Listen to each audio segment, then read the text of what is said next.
వృషభ రాశి కృతికా నక్షత్రము 2, 3, 4 పాదములు. రోహిణీ నక్షత్రం సంపూర్ణంగా 4 పాదములు. మృగశిర నక్షత్రం 1, 2 పాదాల వరకు ఈ రాశి వారికి వర్తిస్తుంది. ఈ రాశి వారి యొక్క ఆదాయ వ్యయాన్ని పరిశీలన చేయగా 2 ఆదాయం 8 వ్యయమైంది. అక్కడ కొన్ని ఇబ్బందులు ఒడిదుడుకులు ఉండడానికి అవకాశం ఎక్కువగానే ఉంది. పైగా ఈ రాజపూజ్యోమానాలు మాత్రము 7 రాజపూజ్యము 3 అవమానము. చేసిన ఖర్చుకు మర్యాదలైతే సంఘంలో దొరకడానికి అవకాశం. ఎందుకంటే అవమానం 3 ఉన్నప్పుడు కొంత గౌరవ మర్యాదలకు ఇబ్బంది అనేటువంటిది ఉండదు.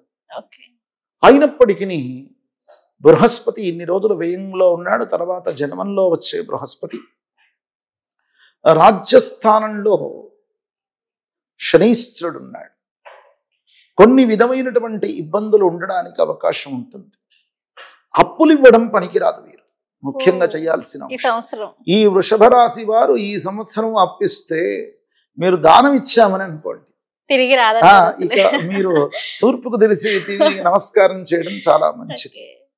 కనుక నేను ఖచ్చితంగా మన మీడియా ద్వారా చెప్తున్నాను, మీరు ఎవరికైతే అప్పిచ్చారు వారు మీకు శత్రువులుగా అవుతారు.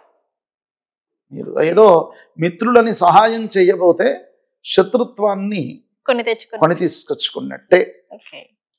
కనుక ఇంకొక విధమైన అంశం, విద్యార్థులు చాలా ఎక్కువ శ్రమ పడాలి. సంవత్సర చివరిలో మంచి సత్ఫలితాలు పొందుతారు.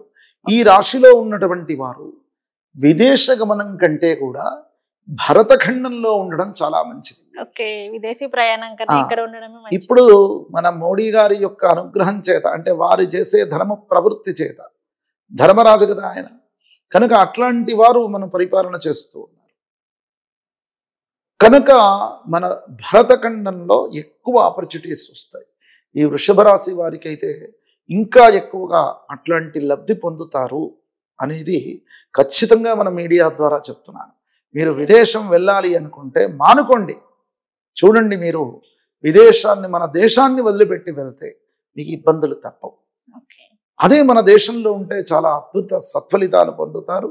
ఉద్యోగానికి కానీ, వ్యాపారానికి కానీ, విద్యకు కానీ మంచి స్థితి ఇక్కడ ఏర్పడుతుంది.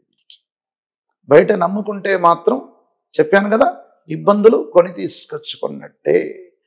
ఇక ముఖ్యంగా ఈ రాశి వారు ఈ ఇబ్బందులు పోవడానికి ఏం చెయ్యాలి అని అడుగుతారు. ఇందాక అడిగారు, ఇబ్బందులు ఏవో ఉన్నాయి, కనుక రాహు కూడా ఏకాదశంలో ఉన్నారు కాబట్టి మంచి దృష్టి కలుగుతుంది. పూర్వం నుండి కొన్ని ఉద్యోగ సద్యోగాల్లో తోటి ఉద్యోగస్తులతో చాలా ఇబ్బంది ఉండేది. ఆ ఇబ్బందులు తొలగి సద్భావనలు ఏర్పడతాయి. కానీ వృత్తి వ్యాపారంలో ఉన్నవారు మాత్రం కొంత మందగమనం ఏర్పడుతూ ఉంటుంది. పూర్వ సంవత్సరం కంటే కూడా కొంత మెరుగే, అయినప్పటికీ ఇంకా ఎక్కువ శ్రమ పడాలి వారు.